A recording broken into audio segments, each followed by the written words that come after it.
Sua Bíblia em Colossenses capítulo 1, versículos de número 19 a 20. Né? Alexandre, você podia me ajudar a preparar assim botar aí para mim assim 5 expressões? Se você consegue. A Aline é sempre meu quebra-galho aí. Hã? Pode ser. Eu vou te dar 5 palavrinhas, você coloca aí, só para os irmãos acompanharem. Capítulo 1, versículos de 19 a 20. Colossenses 1, 19 a 20. Coloca para mim aí, Alexandre, coloca primeiro por, para, com, de e em. Pronto, só isso. De, preposição de. E em, em. Vê se tem 5 aí.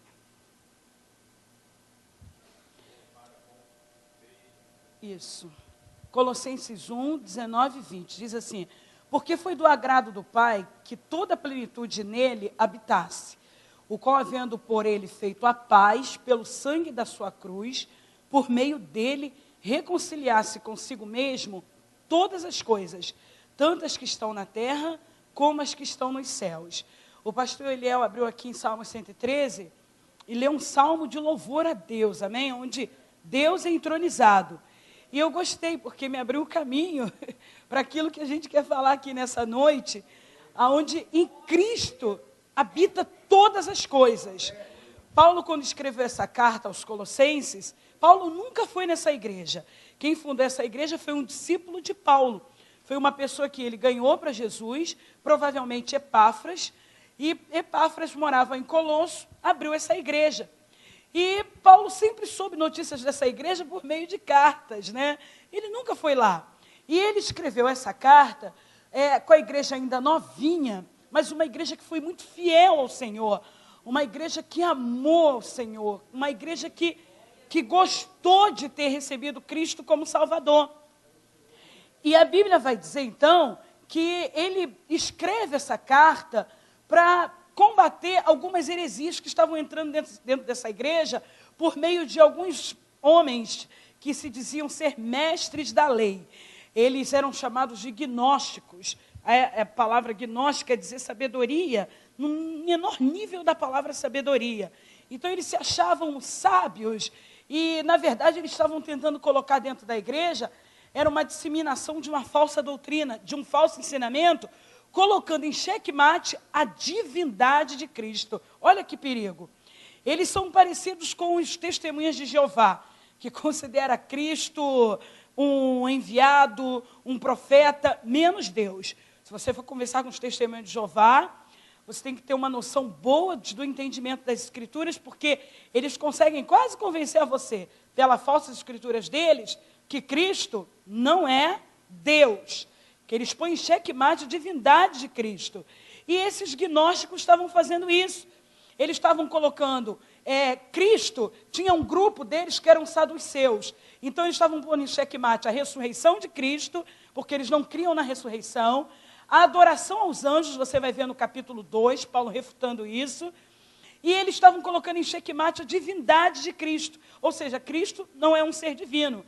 Cristo não deve ser adorado como Deus. Agora, francamente, Paulo, então, tomando conhecimento dessa dificuldade lá dentro da igreja, escreve essa carta. E no capítulo 1, é um capítulo lindíssimo. Vale a pena depois você ler com calma. Ele elogia logo nos primeiros versículos o posicionamento desta igreja, a vida deles, o posicionamento deles em Cristo, como estava chegando até Paulo, o cuidado deles. Depois Paulo começa a mostrar para eles, inspirado pelo Espírito Santo, como Cristo é um ser divino e glorioso, e que ele merece ser louvado como Deus sim. Olha a partir do versículo 3 o que ele diz: ele nos tirou da potestade das trevas, nos transportou para o reino do Filho do seu amor, em que temos a redenção pelo seu sangue, a sua imagem. Mas está muito gelado aqui em cima, viu? Está um púlpito de crente gelado. Está um gelo que minhas canelas não estão aguentando aqui. Meu, olha aqui. Então, olha lá. e nos tirou da potestade das trevas e nos transportou para o reino do Filho do seu amor, em quem temos a redenção pelo seu sangue, a saber, a remissão dos pecados, o qual é a imagem do Deus invisível, primogênito de toda a criação. Porque nele foram criadas, olha só, porque nele foram criadas todas as coisas que há nos céus e na terra, visíveis e invisíveis, sejam tronos, sejam dominações, sejam principados, sejam potestades, tudo foi criado por ele e para ele. Olha isso. Ele é antes de todas as coisas, e todas as coisas subsistem nele, só nele. Lembra do Salmo 113? Amém? O convite a adorar o Senhor. Ele é a cabeça do corpo da igreja. Em Efésios, Paulo mostra que nós somos o corpo, e Cristo é o cabeça, é a cabeça do corpo. Em Colossenses, Paulo mostra que Cristo é a cabeça do corpo. Ele é o manda-chuva, ele é o mandatário, ele que tem o mandato da igreja, amém? Da igreja de uma forma geral. E ele é a cabeça do corpo da igreja. É o princípio, o primogênito dentre os mortos, para que em tudo tenha a preeminência. Olha isso, em tudo, porque foi do agrado do Pai que toda a plenitude nele habitasse. Toda a plenitude nele habitasse, ou seja, ele é divinamente divino, ele é Deus. Paulo vai dizer aqui até os versículos de número 29, ele vai mostrar toda essa grandeza de Cristo, os quais Deus quis fazer conhecer quais são as riquezas da glória em Cristo. Nele habita toda a plenitude da divindade. Ele é um ser completamente divino. Ele é Deus. Paulo está dizendo para os colossenses. Deus encarnado, Deus conosco, como vai escrever João no capítulo 1. Então, essa plenitude de Cristo, em que tudo faz habitar nele, tudo foi colocado nele, tudo foi transferido para Cristo, incluído nesse tudo que Paulo está dizendo, está a nossa vida também. Ele vai dizer que tudo está nele, e se tudo está nele, todas as coisas, e que todas as coisas subsistem por ele, então isso inclui a nossa vida também. A nossa vida está toda nele. Aleluia, toda nele, toda a nossa existência, o nosso respirar, o nosso deitar, o nosso levantar, o nosso falar, o nosso viver, está tudo em Cristo. Aleluia, tudo subsiste nele, e por ele, e para ele. Quando eu leio esse quantitativo de preposições que Paulo usa, não só nesta carta, como em todas as cartas, para mostrar que nós estamos em Cristo, que tudo é por ele, para ele, com ele, de e em nele, eu me alegro, irmãos, em saber que a minha vida e a sua vida, ela não é aleatória. Todas essas preposições que Paulo usa, nos faz mostrar, nos faz entender que nós não estamos vulneráveis por aí, que nós estamos ligados a alguém.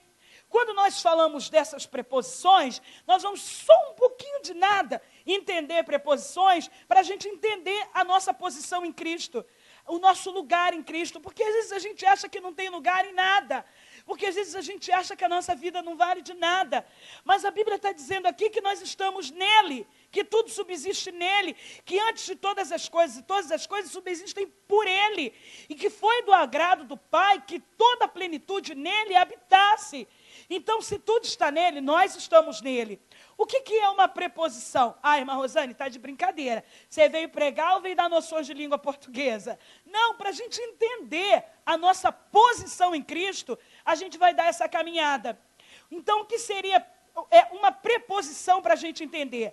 A preposição, é claro que faz parte da classe gramatical, mas é o efeito de propor, pondo antes ou adiante. Então, qual é o objetivo de uma preposição?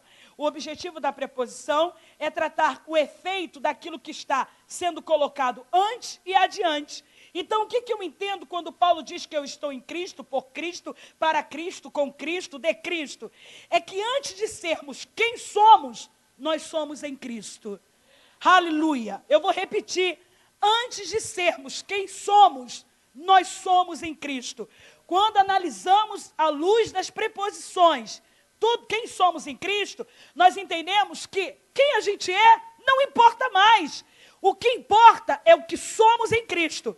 Então nós podemos chegar aqui com todos os títulos, com todas as formações, com todo o dinheiro, galgar todos os espaços da sociedade, podemos ser embaixadores de nações. Se não for em Cristo, nós não somos nada. Paulo está querendo dizer que fora de Cristo, nós não somos ninguém. Nós somos o que somos porque estamos em Cristo. E ele vai dizer isso mais à frente. O que é uma preposição? É a ligação entre dois elementos que estabelece uma relação entre eles. Então, a preposição, ela na gramática, ela estabelece a relação entre dois elementos. Olha só o que Paulo quer dizer quando diz que nós estamos em Cristo. Ele está estabelecendo uma relação entre nós e Cristo. Então, essa relação entre nós e Cristo nos mostra, eu vou repetir, que somos o que somos só porque estamos em Cristo. Se tirar a gente de Cristo, a gente não vale nada. Somos nojentos, insuportáveis, soberbos, arrogantes, imundos. Nós não valemos de nada. É só tirar Cristo da nossa vida. É a história que eu vi do jumentinho triunfante. Uma alegoria, né, do jumentinho triunfante, que o jumentinho foi passear em Jerusalém e voltou todo triste. Aí a mãe dele perguntou para ele, por que você está triste?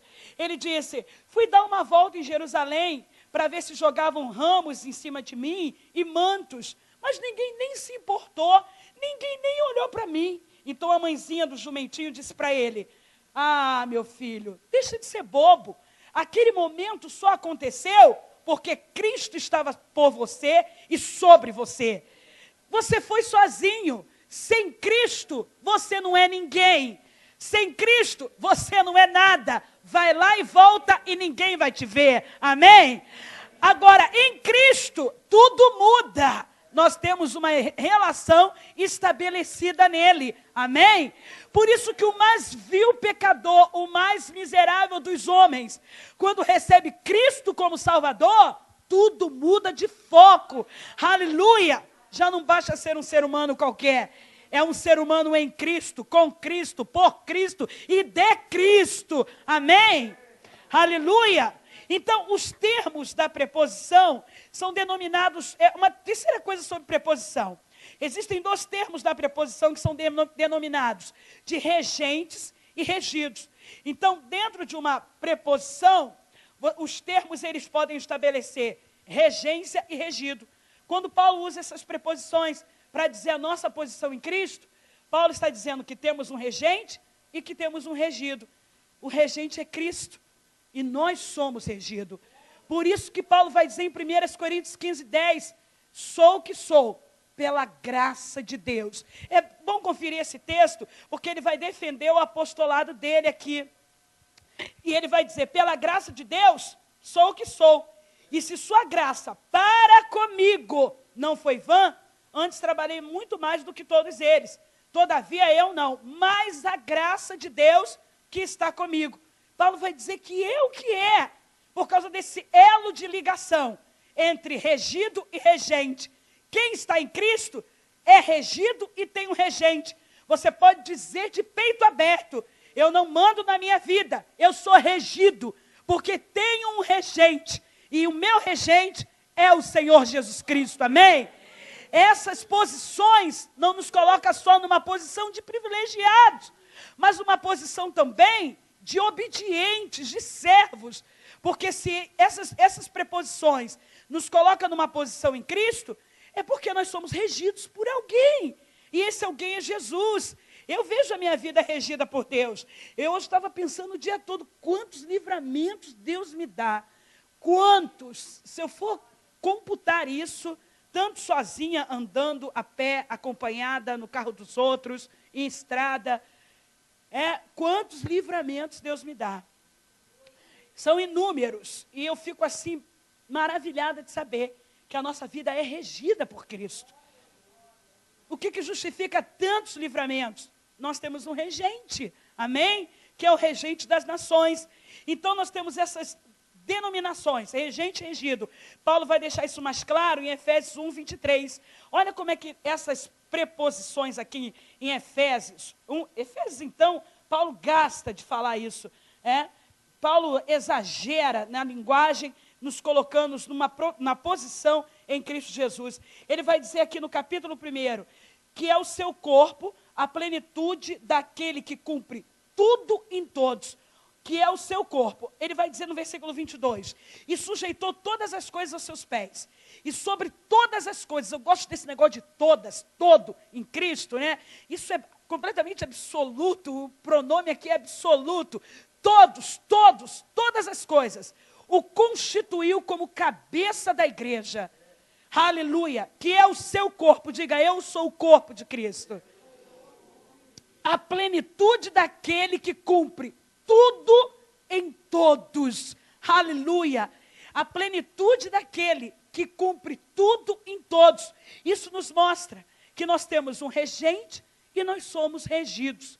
Quando nós falamos de preposições também, nós entendemos que as preposições, elas são palavras invariáveis, que ligam 2 ou 3 palavras, ou mais, estabelecendo entre elas determinadas relações no sentido de dependência. Então, as preposições também têm esse objetivo, de estabelecer, são palavras invariáveis, que estabelece entre várias palavras uma relação, dando sentido ou dependência. A nossa vida tem sentido só em Cristo. O que a gente faz tem sentido só se for por Cristo. Aleluia. O que a gente tem só faz sentido se for de Cristo. O que a gente consegue só tem sentido se for para Cristo. Aleluia. Estabelece essa relação de sentido e dependência. Ao mesmo tempo que gera sentido à nossa vida, aleluia, é tão bom saber que a nossa vida tem sentido, né, irmãos? É muito bom. Porque se for esperar as pessoas valorizarem a nossa vida para que elas tenham determinado sentido, não espere.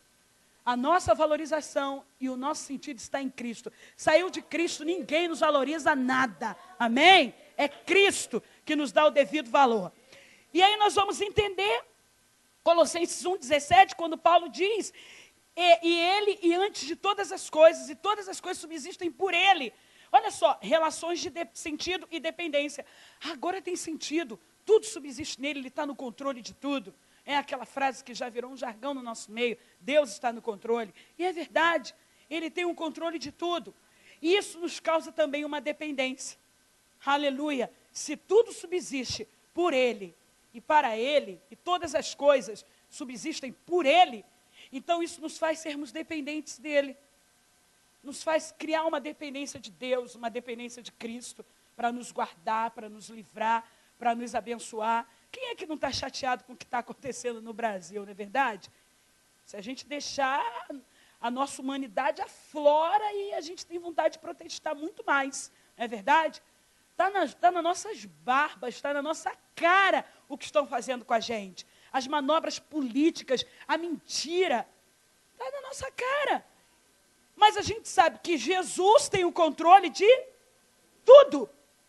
Ele tem o controle de tudo, o controle das nações. Todas as preposições cristocêntricas indicam a nossa posição em Cristo. Todas as vezes que você vê essas preposições relacionadas à igreja, a nós, elas estão indicando a nossa posição em Cristo. Eu não chamo elas de preposições somente, mas preposições cristocêntricas, porque são preposições que nos levam a um lugar em Cristo Jesus. Por exemplo, quando a Bíblia diz, vamos entender para a gente concluir, o por exemplo, em Cristo, essa preposição por indica meio, por é meio. Então, quando a Bíblia diz que por meio de Cristo, por meio do seu sangue, por meio, o método, a forma foi Cristo. Por exemplo, João 14,6, ele vai dizer que quem está em Cristo, nova criatura é, ou seja, ele é o caminho, a verdade e a vida. Olha o meio que a gente tem vida, que a gente tem caminho, e que ninguém vai ao Pai senão por ele. Então ele é o meio, ele é a forma. A Bíblia diz que para isso se manifestou o Filho de Deus, para desfazer as obras do diabo. Como é que a gente tem vitória sobre o diabo? Por meio de Cristo. Então a preposição por indica meio. Por meio dele, através dele, nós somos vitoriosos. Amém? Nós temos vitória, nós temos vida abundante. A preposição para, dentro do contexto cristocêntrico, indica fim, indica finalidade. E João 10:10 diz que o diabo veio para roubar, matar e destruir. Mas ele veio para ter vida e vida veio para nos dar vida e vida com... Então, isso indica fim, o para. Qual é o fim da cruz? Qual é a finalidade? Também nos dá vida e vida com abundância. Eu gosto dessas coisas. A preposição com, indica modo. E a Bíblia vai nos mostrar aqui em 2 Timóteo, palavras do apóstolo Paulo, no capítulo de número 2, no versículo de número 11, Paulo vai dizer, palavra fiel é esta, que se morrermos com ele, olha, com ele, também com ele viveremos, tudo com ele, o modo como morremos, se morremos com ele, se o modo for com Cristo, se o modo for em Cristo, se o modo for para Cristo, então com ele viveremos, se sofrermos também com ele, se sofrermos com ele, se esse sofrimento, o modo é Cristo, reinaremos também com ele, se o negarmos, também ele nos negará.